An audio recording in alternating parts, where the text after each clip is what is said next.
ممکن ہے. توجہ کر رہے ہیں؟ کسی کو حق نہیں ہے. یہ تو ہماری جان ہے. ہمیں یہ حق نہیں ہے کہ ہم یہ پوچھیں کہ تم ہندو ہو، تم عیسائی ہو، جی تم کون سے مکتب سے تعلق، کون سے دین سے، آسمانی دین کے ماننے والے ہو یا زمین کا خود ساختہ دین بنایا ہے. ہمیں حق نہیں ہے کہ ہم کسی سے دروازے پر پوچھیں، اس لیے کہ جو بھی یہاں آیا ہے وہ حسین کا طالب ہے، اور امام کو جو چاہنے آیا ہے، ہم جو ذکر امام حسین کے نوکر ہیں، ہمیں ان کا استقبال کرنا ہوگا. ایسا ہی ہے. یہ بات میری تکراری ہے، مجھے معاف کیجئے گا. ہم مجلس امام بارگاہ میں کرتے ہیں، مسجد میں نہیں کرتے. شیعوں کے پاس پیسے زیادہ ہیں، مسجد بھی بناتے ہیں، امام بارگاہ بھی بناتے ہیں، وہاں بھی تو ممبر ہے. پوری دنیا میں امام بارگاہ علیحدہ ہے، مسجد علیحدہ ہے، مینجمنٹ ایک ہے، انتظامیہ ایک ہے. آپ کے پاس پیسے زیادہ تھے تو دو حال بنا لیے. نہیں، مسئلہ پیسوں کا اور زیادہ ہونے کا نہیں تھا. ضرورت دین ہے، ضرورت ہدایت ہے، بشریت کا تقاضا ہے. کل ہندوؤں نے اگر اللہ سے شکایت کر دی، یا اللہ، کل عیسائیوں نے اگر اللہ سے شکایت کر دی، ہم دین سمجھنے گئے تھے، مسلمان تو مسجد میں آنے نہیں دیتا تھا. سارے سنی شیعہ ہندوؤں کو نہیں آنے دیتے مسجد میں. جی مسلمان مسجد میں نہیں آنے دیتا تھا، میں دین کہاں جا کے سمجھتا. کوئی جواب نہیں دے پائے گا، آپ جواب دیں گے. ہم نے مسجد کے ساتھ امام بارگاہ بنایا ہی اس لیے تھا، یہ حسین کا خیمہ ہے، ہر آنے والے حر کے لیے کھلا رہنا چاہیے.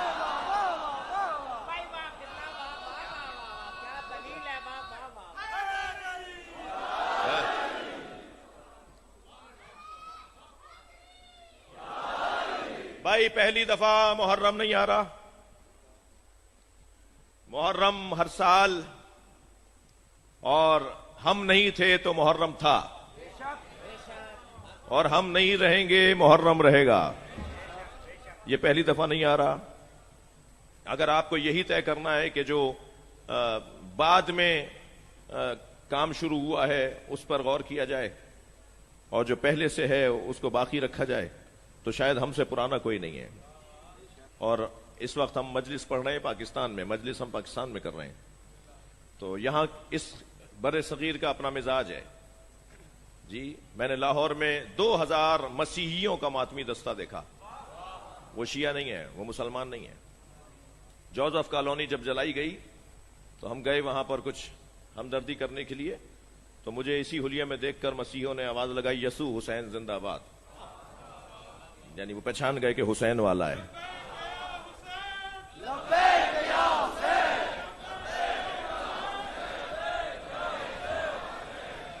صلوات پڑھ لیں محمد و آل محمد پر.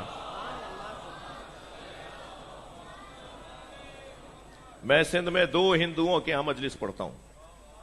بانی مجلس کا ہندو ہوتا ہے.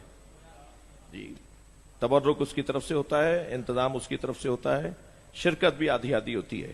ہندو بھی ہوتے ہیں، مسلمان بھی ہوتے ہیں. یہ شعر میں بار بار کہتا ہوں کہ یہ کس نے کہہ دیا کہ ہماری ہے کربلا. تھکے نہیں. یہ کس نے کہہ دیا کہ ہماری ہے کربلا. حق بات تم کہو تو تمہاری ہے کربلا. یہ دروازہ سب کے لیے بھائی، کوئی الجھن نہیں ہے. اور محرم پہلی دفعہ نہیں آ رہا.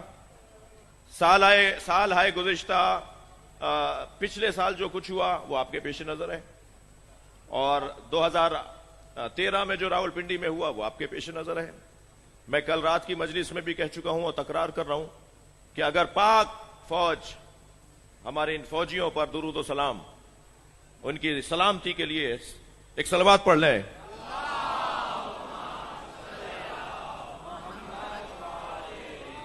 اگر پاک فوج کا تحقیقی ادارہ ہی غیر معتبر ہو جائے اور اس کے ہی تحقیقی رپورٹ کو ڈسٹ بن میں پھینک دیا جائے، اور اس کے تحقیق شدہ مجرموں کو آزاد کر دیا جائے، تو پھر ہمارے لیے نہیں، اس ریاست کے لیے اور اس مملکت کے لیے سوالیہ نشان ہے.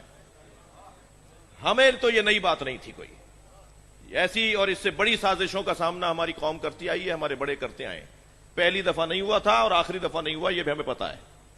ہمارا سوال یہ ہے، بہت اچھا ہوتا کہ اگر میری اس بیان کے اندر جناب شیخ رشید صاحب بھی تشریف فرما ہوتے، کہ ہمارا تو سوال یہ ہے کہ اگر اتنے بڑے ادارے کی تحقیقی رپورٹ کو ہی کل عدم قرار دے دیا جائے، اس کا مذاق بنا لیا جائے، تو آگے اور معاملات کیسے آگے بڑھیں گے.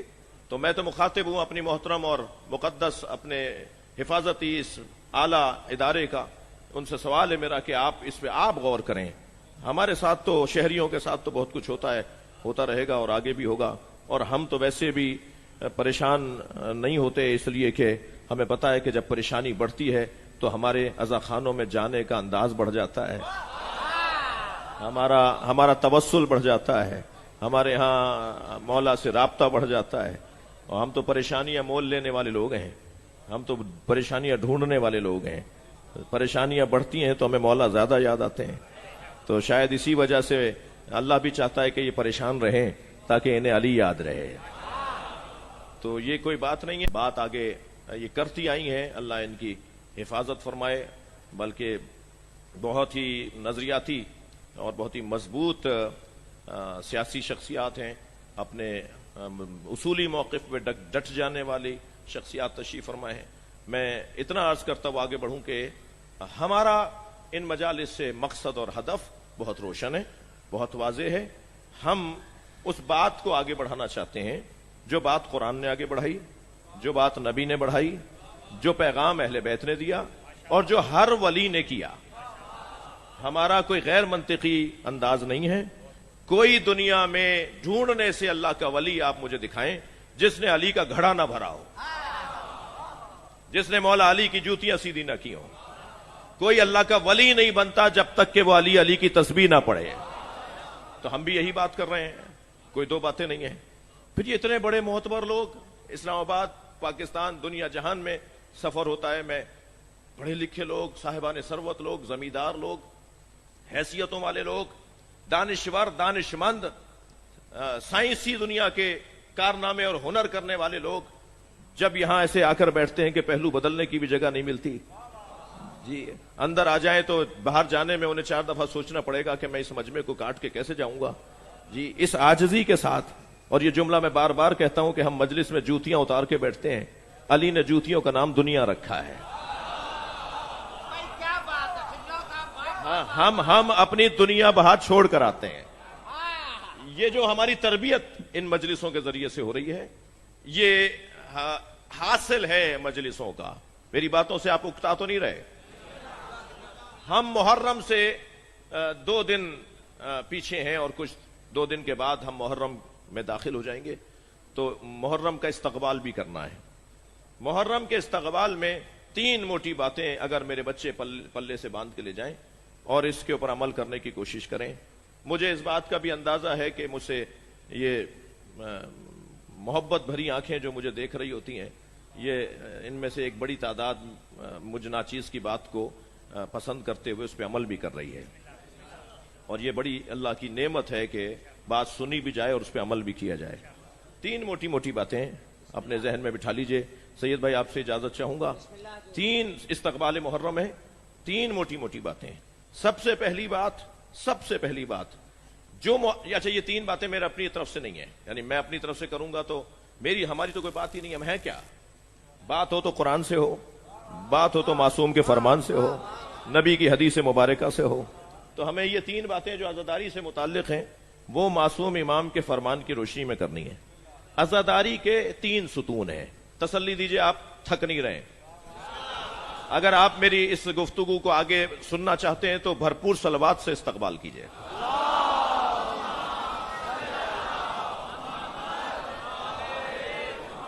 اس سے اچھی صلوات آپ پڑھ سکتے ہیں.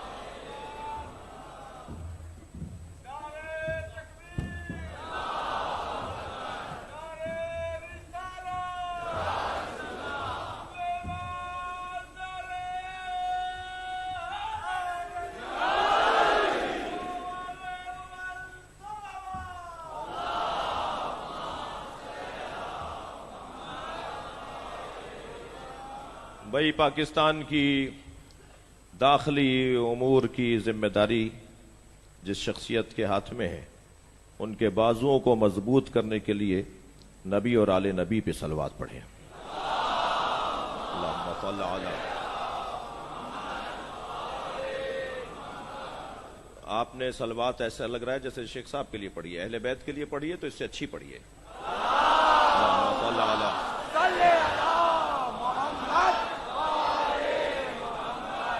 عزاداری کے پالیسی بیان ہے، ذمہ داروں میں سے ہوں، ناشناختہ نہیں ہوں، پاکستان بھر محبت کرتا ہے.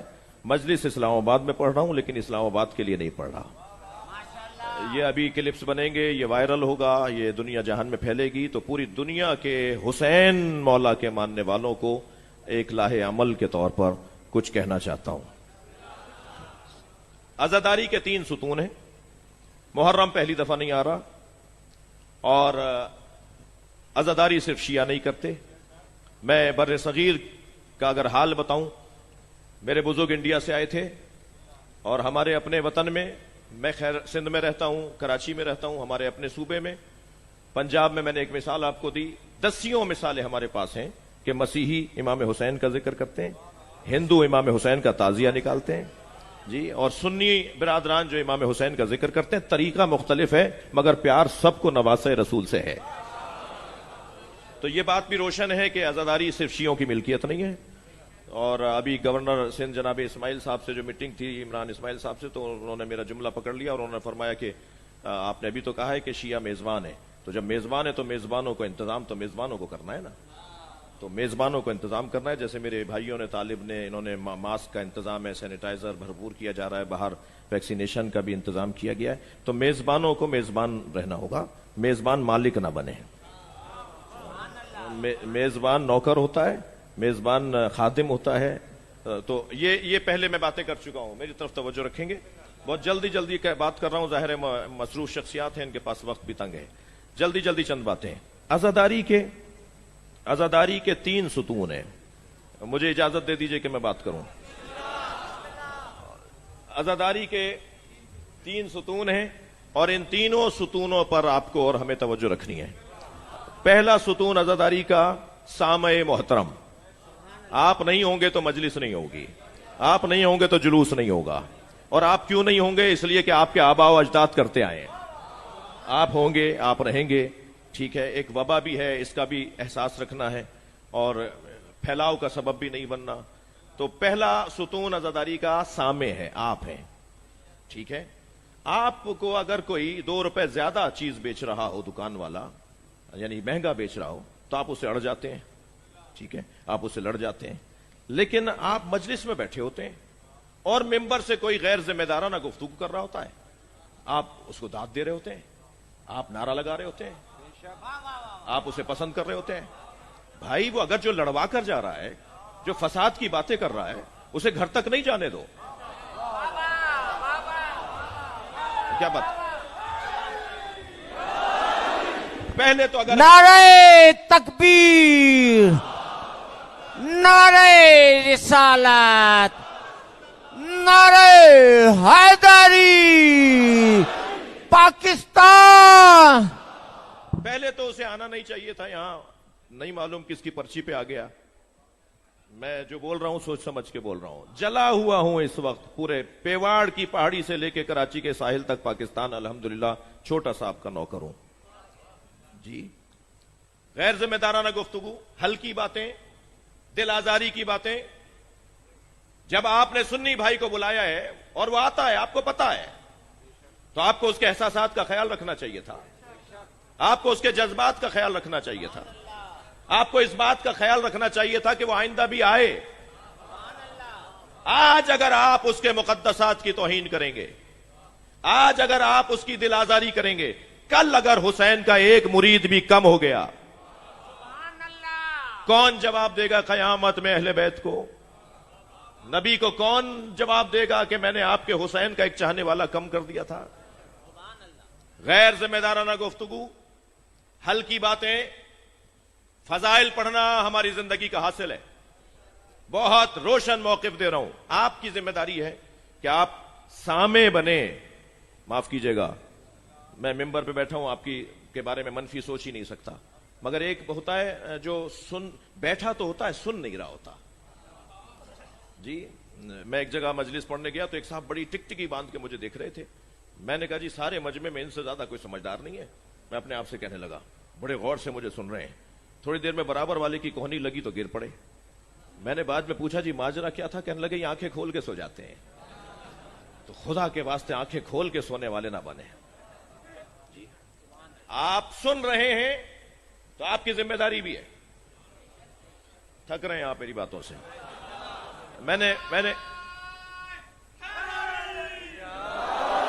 سامع محترم بھائی ادھر, اگر مجھے نہیں معلوم, گنتی نہیں آتی مجھے, اگر فرض کریں یہاں 3,000 آدمی بیٹھے ہیں, 4,000 آدمی بیٹھے ہیں, تو 4,000 گھنٹے لینے کے لیے بیٹھا ہوں میں آپ کے 1 منٹ کا حساب نہیں دے پاؤں گا. اگر غلط کر گیا قیامت میں مجھے ٹھہرا دیا جائے گا, روک دیا جائے گا. تم نے 4,000 گھنٹے لیے تھے اسلام آباد میں جا کر, لوگوں کا وقت ضائع کر کے آئے. میں کچھ دے نہیں سکتا تو آپ سے آپ کا عقیدہ بھی تو نہ لوں, آپ کو کسی مشکل میں بھی تو مبتلا نہ کروں. کیا مولائے کائنات کی شجاعت کے قصے کم ہیں جو کسی کے بھاگنے کی باتیں کرتے ہو؟ کیا اہل بیت کی سخاوت کے قصے کم ہیں جو آپ کسی کی کنجوسی کی بات کریں گے؟ ضرورت ہی نہیں ہے آپ کو. مجلس دل آزاری کی جگہ نہیں ہے. مجھے معاف کیجیے گا, یہ 2 جملے بھی میں نے کہہ دیے صرف بات کو اتارنے کے لیے. آپ کی ذمہ داری ہے. پہلا ستون آپ ہیں. مجلسیں ہوں گی اور نہ کسی کے کہنے سے رک سکتی ہیں, اور یہ ہمارے ادارے بھی جانتے ہیں اور ذمہ داران بھی جانتے ہیں. بس صرف ایک جملہ کہوں گا کہ غیر مستند گفتگو اور ہلکی بات کرنا ممبر کا کام نہیں ہے, اور آپ کا کام نہیں ہے سننا. اور بھائی جناب شیخ صاحب سے گزارش کروں گا, بھائی پاکستان کو FIR کاٹ کاٹ کے پورے ملک کو جیل نہ بناؤ. سنی بچہ, اس کی تعلیم تباہ ہو رہی ہے. اس نے اگر کوئی حضرت ابو طالب کی شان میں توہین کی ہے تو شیعہ نے اس پہ FIR کٹوا دی ہے. شیعہ بچہ, اس کا مستقبل تباہ ہو رہا ہے. اس نے اگر کسی کے لیے کچھ کہہ دیا ہے تو سنی نے اس پہ FIR کروا دی ہے. اور وہ دونوں, یعنی اس وقت میری ہی معلومات میں سینکڑوں کیسز ہیں پورے ملک میں کہ جو سنی شیعہ جوانوں کی زندگیاں تباہ ہو رہی ہیں. اور کس بنیاد پر کہ وہ واٹس ایپ کر دیا اور میسج کر دیا. یہ جو اسپیشل برانچ کا, میرا محترم, کسی کی توہین کرنا میرا کام نہیں ہے. کیا گریڈ ہے اس کا, کیا تعلیم ہے اس کی؟ وہ ایک رپورٹ بناتا ہے, اور رپورٹ بنانے کے بعد وہ جناب سیکرٹری صاحب اس پہ سائن کرتے ہیں. جی علامہ ساجد نقوی پر چکوال میں پابندی ہے داخلے پر. راجہ ناصر صاحب پر چکوال میں DC صاحب نے پابندی لگا دی. میں مثال دے رہا ہوں, شہنشاہ حسین نقوی بھی ان میں سے ایک ہے. جی 8 بڑے شیعہ جنہوں نے اس ملک میں اگر اتحاد کی بات نہ کی ہوتی تو شاید یہ ملک اس کیفیت میں نہ ہوتا. تو میں ایک اسپیشل برانچ کا ایک چھوٹا سا بچہ آدمی ایک رپورٹ بنا کے دیتا ہے, اور پھر وہ اوپر تک جاتی ہے اور وہ سائن کر دیتے ہیں. محترم, مجھے کوئی پابندی ہٹوانی نہیں ہے, میرے پاس وقت ہی نہیں ہے. بات یہ نہیں ہے, بات اصل یہ ہے کہ طریقہ ٹھیک نہیں ہے.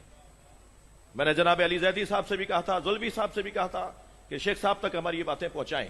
ایک سسٹم بنائیں, یعنی FIR مذہبی بنیاد پر کٹنی ہی نہیں چاہیے جب تک افسران کا مشورہ نہ ہو.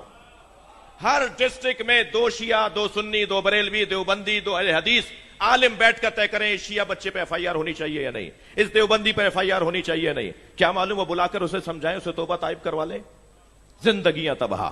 آپ بانیان کی ایک ذمہ داری بنتی ہے, آپ ہر ایک کو ہر بات نہ کرنے دیں. بہت جلدی عرض کر رہا ہوں. دوسرا ستون عزاداری, دوسرا ستون عزاداری میں خطیب اور ذاکر ہوں. بھائی اپنے قبیلے کے لیے تو میں بہت کچھ کہہ سکتا ہوں جی, اس لیے آپ کو برا نہیں لگنا چاہیے جو یہاں دنیا کی خاطر آ کے بیٹھتا ہو کہ مجھے یہ مل جائے گا اور مجھے وہ مل جائے گا. جس نے یہاں پیسہ لے لیا ہو, قیامت میں زہرا سے انعام کیسے ملے گا؟ نیاز اور ہے, ہدیہ اور ہے, اجرت اور ہے. جب میرے ذہن کے اندر دنیا داری ہوگی تو میری بات بھی مضبوط نہیں ہوگی. ہمیشہ بزدلی وہ چیز لاتی ہے جہاں کردار کی کمزوری ہو. تشریف لے جا رہے ہیں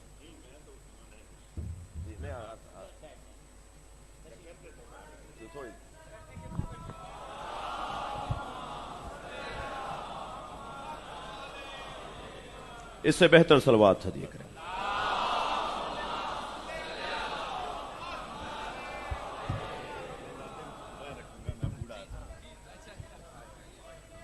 میں بوڑھا آدمی ہوں، میری لاتے ہیں ذرا.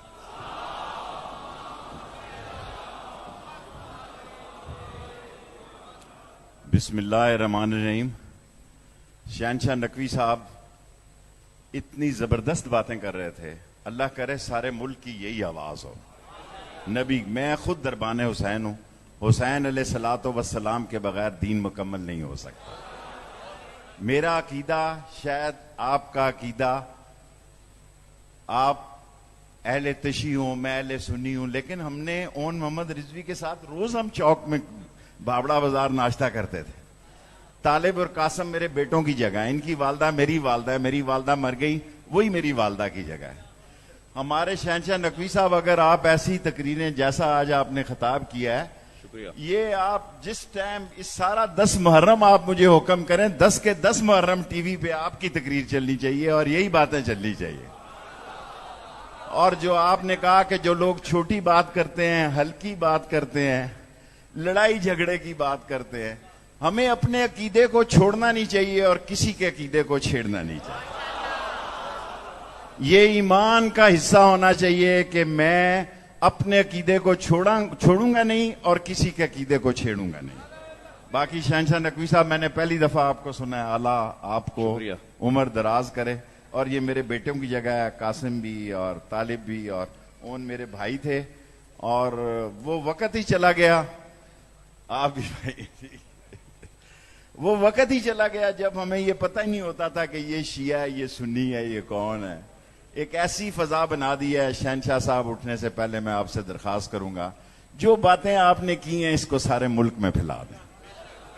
اللہ آپ کا حامی و ناصر ہو. اور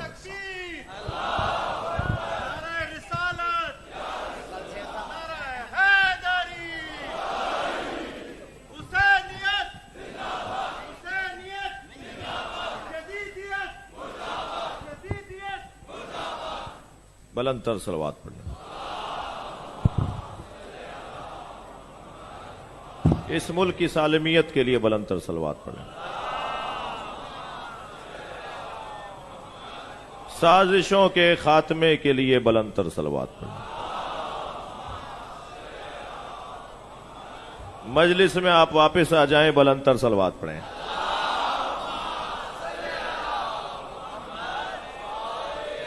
توجہات دوبارہ تشریف فرما ہوں، بلند تر صلوات پڑھیں.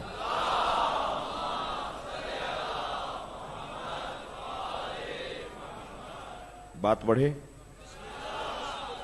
پہلا ستون آپ دہرائیے سبق. پہلا ستون سامع محترم آپ ہیں، اور آپ چاہیں تو بہت ساری چیزیں ٹھیک ہو سکتی ہیں، اور الحمدللہ بہتری کی طرف ہیں بھی. کچھ اس انداز سے بہتری آ بھی رہی ہے. دوسرا ستون عزاداری میں، یعنی ذاکر، خطیب، ممبری، مائک لینے والا، قصیدہ پڑھنے والا، دوہا پڑھنے والا، نثری خطابت، تفسیر قرآن پڑھنے والا، مصائب اہل بیت بیان کرنے والا. میں انتہائی ذمہ دارانہ گفتگو کروں، یہ میری ذمہ داری ہے. اہل بیت کے فضائل پڑھوں، مگر اہل بیت کے فضائل لازمہ نہیں ہے کہ میں اس کے ساتھ کاؤنٹر بھی کرتا چلا جاؤں. جی، مجھے وقت نہیں ہے کہ ہم اہل بیت کی عظمت کو بیان کریں اور کسی اور کے بارے میں کوئی بات کریں. اور میں ان سوشل میڈیا کی ٹیموں سے بھی گزارش کروں گا کہ تمہارا ذاتی تھوڑا بہت مفاد اس میں شامل ہے جو تم ویڈیوز کو وائرل کرتے ہو. ٹھیک ہے، تم ذاتی مفاد کی خاطر یہ نہیں سمجھ پاتے کہ جو تم نے کٹنگ کی ہے اس سے قوم کو کتنا نقصان ہوگا. تم نے جو آدھی بات نشر کی ہے، تم نے جو ایسا جملہ نشر کر دیا جس سے تمہیں شاید سننے والے زیادہ مل جائیں، مگر قوم کو کہاں کہاں منہ دینا پڑے گا، کہاں کہاں جواب دینا پڑ جائے گا. تم خدا کے واسطے اس حرکت سے باز آؤ. میں کل رات کہہ چکا ہوں، تکرار کر رہا ہوں، اس سال کچھ ارادے باز ناہنجار لوگوں کے محسوس کیے جا رہے ہیں. لہذا اگر اس سال ہماری مجلسیں لائیو نشر نہ ہو تو کیا قیامت جائے گی؟ کیا قیامت آ جائے گی اگر اس سال ہماری مجلسیں براہ راست نشر نہ ہو؟ آپ ریکارڈنگ ضرور کریں, عاشور کے بعد نشر کر دیجیے گا. لیکن اگر 10 محرم کے درمیان, اس عشرے کے درمیان کوئی ایسی بات ہو جائے جس میں آپ کو اکسایا جائے اور آپ نہیں کوئی اور جا کے کرے, کالے کپڑے تو ہوں مگر آپ نہ ہو, اور پھر اس کے بعد مقدمات کو درج کیا جائے اور پھر جلوسوں کو متاثر کیا جائے اور پھر محرم کے بعد کہا جائے کہ جی اب محرم پالیسی بھی بنائی جائے گی. خدا کے واسطے سازشوں کو سمجھنے کی کوشش کرو, اور ان سازشوں کو, پچھلے سال کیا کچھ نہیں ہوا, یہ مولا کا ہم پہ کرم ہوا کہ ہمارے حوالے کر دیا شہنشاہ نقوی کراچی تیرے فلاں, تو اب وہ ہمارے ہاتھ میں آ گیا, ہمیں پتا تھا کہ کیا کہاں جا رہا ہے. میں ایک بڑی فورم پر بیٹھا تھا, جنرل صاحب کو میں نے بتایا تھا